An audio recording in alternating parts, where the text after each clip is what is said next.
Coach, I know you emphasized a lot of different things in practice yesterday, but a couple of things I heard you talking about a lot were offensive rebounding and paint touches. It seemed like you guys did a pretty good job both those things tonight. I thought we were a little quick to pull the three. We got off to a poor start shooting the three, but it's important that we get there, and obviously rebounding is a key because, we really thought they'd show us some zone, which they did, but maybe thought we'd see a little bit more than we did. But and we didn't want that to slow us down from getting to the offensive glass. And I thought our pace early, getting down the floor, was really good for us. I thought that was good. But it's important that we do try to get those paint touches. And obviously when you're not shooting the ball the way we started the game, it's really imperative that we come up with some offensive rebounds. How were y'all able to make the spacing work with Felix and Cade out there at the same time? Well, Cade can play all over the court, really, and the more and more he's out there, you guys are watching him develop right in front of you, where he's feeling more and more at ease and doing some things. And I think offensively, the fact that those guys have competed against each other from day one, since Felix got here all summer. I've said before, they didn't get any rest at all. They had to play almost every rep, and the fact that we mixed the lineup the way we have done, I think they're comfortable playing together. Rick, with Cade and Jordan both coming off the bench, just how valuable is what they are giving you right now coming off the bench? Well, I do. I think it's really valuable in the fact that Jordan's been he's been great, and I think when Cam gets back, and we're hoping by the time we roll into conference play that we really have a 10-man rotation. We've got 10 scholarship players. We hope we can work that out, and where we can maybe sustain some things a little bit longer. But that will be determined by our players and their development as they continue to grow. But and I look at Jordan as a starter. I thought Igor really was locked in tonight. He got himself in some foul trouble, but we miss him when he's out there. He has become really a terrific offensive rebounder for us. But Cade comes in, and I think he brings us a different look. And, again, the more he's out there.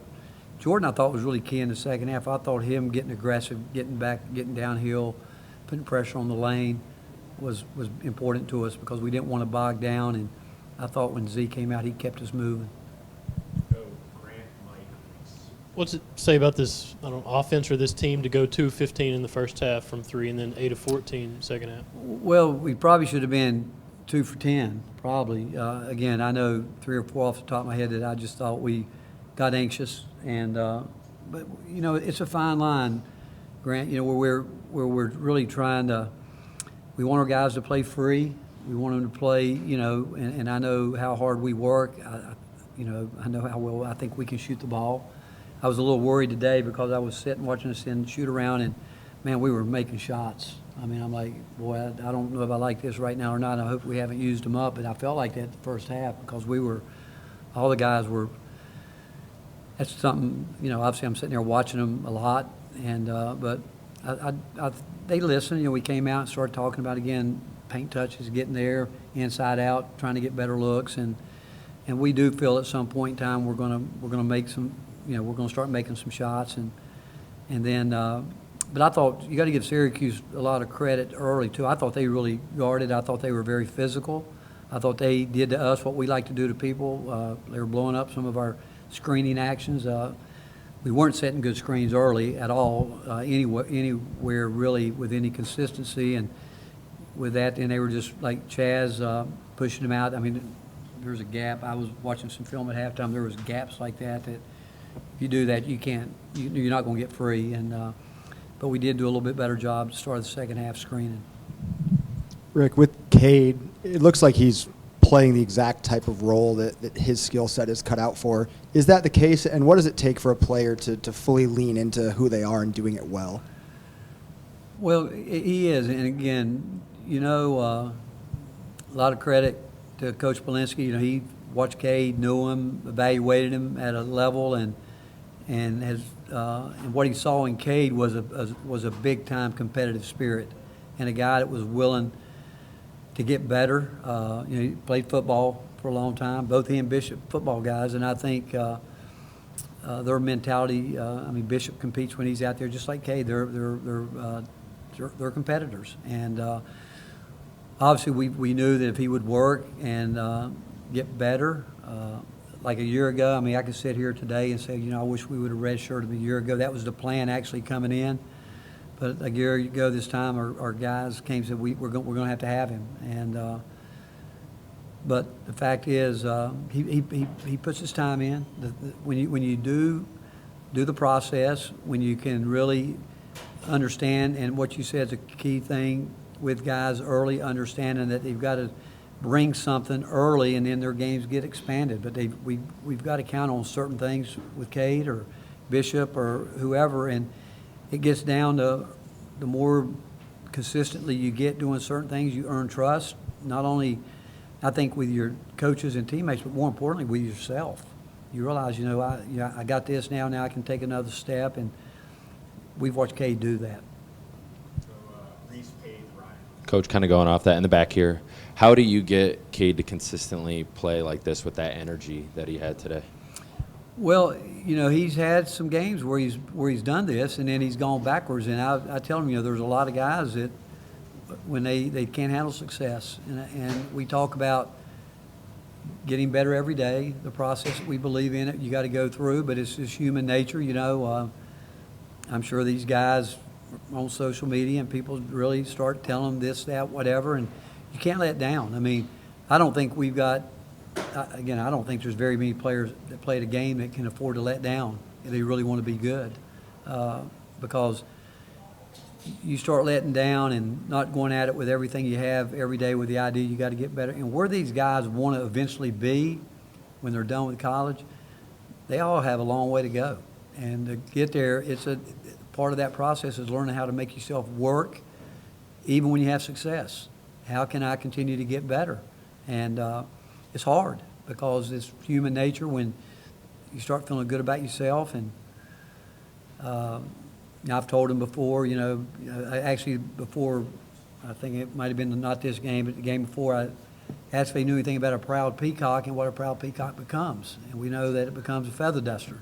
So I said, if what you did today is big to you, that means you haven't done anything to get better. And I don't think Cade's any different than anybody else. I've seen it happen to a lot of players, and they go through it, then you ask them why, and you talk about it afterwards, but they will always have that one answer that coaches hate to hear, I don't know. And that's the question you're always trying to figure out, that they do know why there is slippage and inconsistency. There were never times throughout the game where the defense was really feeding the offense, whether it's steals by Igor or Sakai. What did you like about how much their offense was fueled by the defense tonight? Well, so far this group has been good at it. We've been able to create some offense with our defense and not have to go down and obviously play against a set defense all the time. They did that to us. I mean, when they got out a couple of times in transition because of our turnovers. And you can't guard turnovers. You can't guard poor shot selection. You can't guard, an unbalanced court. And when we're keeper flow offensively, but when we can get active with deflections and break it loose, we need those plays. I mean, it's important that you get some of those and get out and run. Try to get. I don't think we got any where we really got out and ran hard enough on the wings tonight. I do think we had a couple of chances where we could have had a pipe run, but we didn't see it. But we've got to get consistently better at that, and obviously hoping that our defense can create some offense for us. Continuing the theme of Cade, he's talked about, like the day y'all got back from Detroit, having a conversation with you about how he needed to attack the offseason. What were the points of emphasis for you in that conversation? Well, one, he's not afraid to work. We know that. So that's something that we didn't have to challenge him about that. We challenged him about, one, improving his shot and developing a game offensively. And I do think this, as time goes on, he really works at shooting the ball. And when he gets comfortable, he'll do it. But it's got to be on his terms, and we're going to continue to work at that with him. He's very athletic. He's wiry, strong. I worried tonight coming in that we were going to have to, and they started the game with exactly what I told the guys they would do, trying to bounce him or Felix or Igor to the rim like Amir did with us with the Baylor game, and we were concerned about that, and knowing it, he's a good player out of the post too. But Cade's he's gonna do everything he can. He's got a little bit of a, like Z in him, a little stubborn streak where, he when he messes up, he wants to come back and fix it right away. Where that's when Z gets himself in trouble, it's because he's so hard on himself. Cade's got that, and it's I shouldn't know, I don't know if I should say stubborn, it's probably more of a competitive spirit about it. They don't want to mess up. They want to get it right. And when they know they're not doing what they're capable of, they have a tendency to try to do too much. And Cade was doing that earlier in the year. He was trying to do some of that, but I think the more I watch him, he's comfortable, starting to settle in, but got to get, like all of us, we've all got to get better. And but I know he's going to do his part. Anything else? Last one over there. Rick, you've had to coach a lot of schools, and in some places you had to build a program up. I was wondering what your impression is of Red Autry, what he's doing here in year two, and the challenge he still faces following Jim Boeheim. I will say this. We as coaches, we're breaking down the scout. First thing at Greg Polinsky, and Greg's been around this game a long, long time. He came in, and first thing he said to me, he said, you can tell Coach Autry has really gotten comfortable with who he is and how he wants to play. He said they're a much, much better man defensive team right now.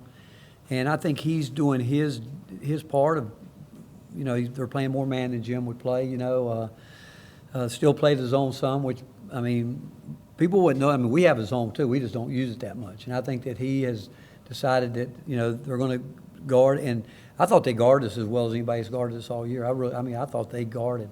But he'll be like, it's really interesting. Back when I got my first coaching job a long time ago, I went to a lot of people that I really respected. And every one of those guys told me it's going to take you 5 years. 5 years to figure out exactly how you think you want to play this game. And they all said, you better hope you get 5 years. And I know this, they've got a guy there at Syracuse and that loves that university. He knows what he's doing. And he's only going to continue to get better at what he does. And the fact is, I can look at him now, and I think I can see his conviction of what he believes in on the court, and he do it well. You think about it, he comes in the game tonight, losing a guy that scored averages 19 points a game. Now, I'm going to tell you, when they told me he wasn't playing, I didn't like it. I really didn't, because we had prepared so hard to guard that. And I'm sitting there thinking, somebody's going to have a chance to do some things, maybe play more minutes. But I can tell you this, from his perspective, I know what he was going through, like 19 points or 19 points. How are we going to generate it? And I thought that their game plan was sound, doing what they were doing. But he's a good coach. I'm telling you, he's a really good coach. And I would say this, thinking about my second year in coaching, he's lucky that he's got a great mentor in Jim Boeheim, who I know Jim is dying to see him continue to carry on that program and what they built there. And that's a great thing for him. I was lucky my second year that I got to go to Providence, and fortunate to have Dave Gavitt in the Big East office there, where I got to spend time with Dave and help me through some things. And not that Red Autry needs any of that, but I look back and that was helpful to me. But they've got the right guy there, and he's going to get the job done. There's no question in my mind. He's getting the job done, and he'll continue to do what he needs to do. Thanks, Coach. All right, good to see you.